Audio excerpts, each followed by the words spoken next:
अस्सलामुअलैकुम, मैं हूं मोहम्मद जुनैद। शाहज़ेब खानज़ादा की गैर मौजूदगी में इस प्रोग्राम की मेज़बानी मैं कर रहा हूं। इस वक्त मुल्क में सियासी गहमा गहमी उरूज पर है।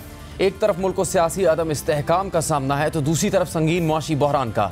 और इस पूरी सूरत हाल में हुकूमत जहां एक तरफ सियासी इत्तेफाक राय पैदा करने की कोशिश कर रही है तो दूसरी तरफ मुकदमात का इंदराज और गिरफ्तारियों का सिलसिला भी जारी है।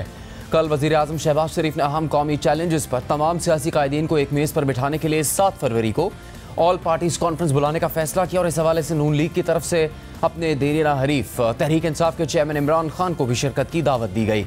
सिर्फ यही नहीं, आज पेशावर में दहशतगर्दी से निपटने के पेश नज़र एपेक्स कमेटी का इजलास भी तलब किया गया, जिसमें वज़ीर आज़म Shehbaz Sharif, army chief general Asim Munir और चारों सूबों के वज़राए आला शरीक हुए और इस इजलास में शिरकत करने के लिए तहरीक इंसाफ को भी दावत दी गई। मगर तहरीक इंसाफ ने न सिर्फ एपेक्स कमेटी के इजलास में शिरकत से इनकार कर दिया बल्कि ऑल पार्टीज कॉन्फ्रेंस में शिरकत की दावत को भी मुस्तरद कर दिया है।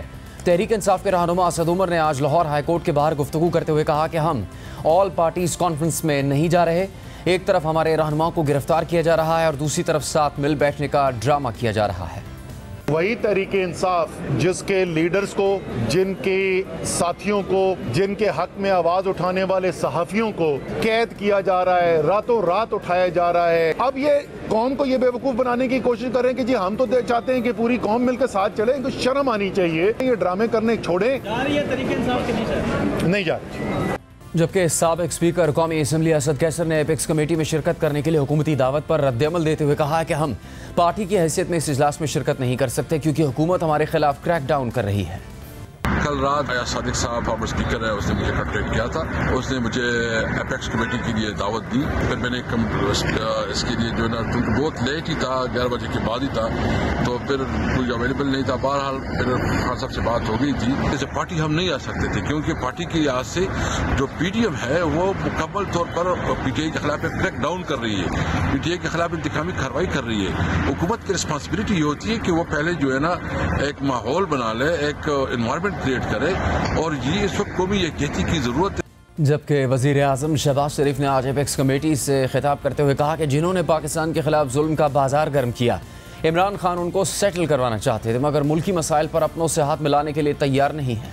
इनको यहाँ पर लाया गया था सेटल कराने के लिए, यानी वो लोग जिन्होंने पाकिस्तान के अंदर जुल्म सितम का बाजार गर्म कर रखा था, उनको तो सेटल करने के लिए आप आगे बढ़ रहे हैं और मुल्क की तकदीर को बेहतर करने के लिए आप अपनों से हाथ मिलाने के तैयार नहीं। इस तरह की जो है डबल स्टैंडर्ड वो नहीं चलेंगे। मैंने एक पार्टी के लीडर उनको भी इन्वाइट किया है जो मुझे मेरे साथ हाथ मिलाना गवारा नहीं करते थे। वो मुझे खत लिखते थे, that used to be a cruel joke, मेरा नाम लिखे बगैर और साइन के बगैर वो लेटर आ जाता था। उसके बावजूद भी हमें ये करनी होगी। मुझे उम्मीद है आगे से नफी में जवाब नहीं आएगा। कौम के इस अजीम तर मकसद के लिए हम सब इंशाअल्लाह इकट्ठे होंगे।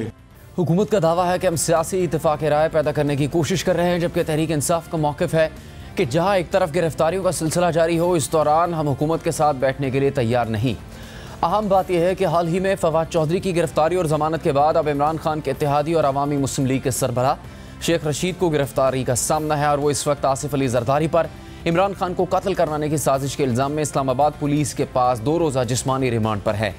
मगर मामला यहाँ तक महदूद नहीं। शेख रशीद पर कल एक FIR कराची में पीपल्स पार्टी के एक मकामी रहनुमा की दरख्वास्त पर दर्ज हुई है और इस FIR से मुताल्लिक़ खबरें ये आ रही हैं कि कराची पुलिस शेख रशीद को गिरफ्तार करने के लिए इस्लामाबाद पहुँच गई है, जबकि मरी की पुलिस भी शेख रशीद की हवालगी से मुतहरिक हो गई है। तो वहीं दूसरी तरफ जमानत पर रिहा होने वाले तहरीक इंसाफ के रहनुमा फवाद चौधरी ने कल काशिफ अब्बासी के प्रोग्राम में दावा किया कि उन्हें आला हुकूमती शख्सियात ने फ़ोन करके कहा कि आपकी गिरफ्तारी से हमारा कोई लेना देना नहीं है। अब जहां गिरफ्तारी से मुतालिक तहरीक इंसाफ और हुकूमत के दरमियान तनाज़ात में इजाफा होता जा रहा है, तो वहीं पंजाब और खैबर पख्तूनख्वा असम्बली के इंतखाबात से मुतालिक भी हुकूमत और तहरीक इंसाफ आमने सामने है। अहम बात यह है कि इलेक्शन कमीशन दोनों सूबों के गवर्नर्स को इलेक्शन करवाने से मुतालिक तारीखों की तजवीज़ दे चुका है।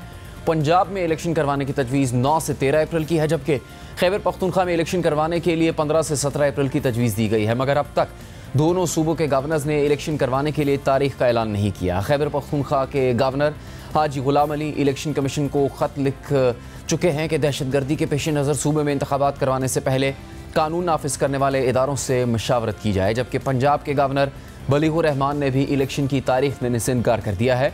और इलेक्शन कमीशन को आगाह किया है कि वो पंजाब में इलेक्शन की तारीख देने से मुतालिक तमाम स्टेक होल्डर्स से मशावरत करें। यानी दोनों सूबों के गवर्नर्स ने इलेक्शन करवाने से मुतालिक मामला इलेक्शन कमीशन पर डाल दिया है और तहरीक इंसाफ ने इस पूरे मामले पर अदालत से रुजू कर लिया है। गवर्नर की तरफ से तारीख न देने के मामले पर तहरीक इंसाफ लाहौर हाई कोर्ट में दरख्वास्त दायर कर चुकी है, जिस पर आज समाअत भी हुई। समाअत के दौरान जस्टिस जवाद हसन ने इलेक्शन कमीशन के वकील से पूछा कि आप बताएं कि कब तक करवाएंगे इलेक्शन। इससे पहले भी माशी सूरत हाल ख़राब थी मगर इलेक्शन तो हुए थे। इलेक्शन कमीशन के वकील ने अदालत को बताया कि हम इलेक्शन करवाने के लिए तैयार हैं। कस इस हवाले से पेशरफ्त हुई है। गवर्नर ने इलेक्शन कमीशन के ख़त का जवाब दिया है। गवर्नर ने लिखा है कि इलेक्शन कमीशन तमाम स्टेक होल्डर्स से मशावरत करे, जिस पर जस्टिस जवाद हसन ने रिमार्क्स दिए कि आप गवर्नर के ख़त को छोड़ें और इलेक्शन की तारीख दें। आइन असम्बली की तहलील के बाद इलेक्शन करवाने से मुतालिक वाज़ेह है। साथ ही गवर्नर पंजाब के वकील भी आज अदालत में पेश हुए और उन्होंने जवाब दाखिल करवाने के लिए अदालत से 7 दिन की मोहलत मांगी, जिसके बाद अदालत ने अपना तफसीली जवाब जमा करवाने के लिए 5 दिन की मोहलत दे दी। यानी इस वक्त दोनों सूबे इलेक्शन करवाने का मामला इलेक्शन कमीशन के पास भेज चुके हैं और इलेक्शन कमीशन इस हवाले से मशावरत में मसरूफ़ है। अब जहां सूबाई असम्बलियों में इंतखाबात का मामला अब तक वाज़ेह नहीं, तो दूसरी तरफ कौमी असम्बली की 33 नशिस्तों पर 16 मार्च को इंतखाबात होने हैं। इन इंतखाबात से मुतालिक भी सियासी जमातों के अंदर अब तक हम बरकरार है। तहरीक इंसाफ की तरफ से ये तो वाज़ेह है कि इन इंतखाबात में हिस्सा लिया जाएगा, लेकिन ये वाज़ेह नहीं है कि इन तमाम 33 नशिस्तों पर इमरान खान खुद इलेक्शन लड़ेंगे या फिर पार्टी रहनुमाओं को टिकट दिए जाएंगे।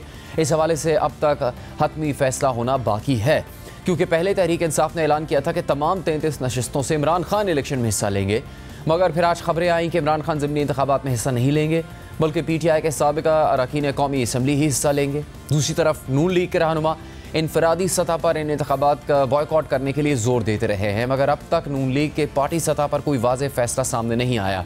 जबकि विफाक में नून लीग के इत्तेहादी पीपल्स पार्टी और MQM वाज़ेह कर चुके हैं कि वो इन ज़मीनी इंतखाबात में हिस्सा लेंगे और इस हवाले से दोनों जमातों ने तैयारियां भी शुरू कर दी हैं।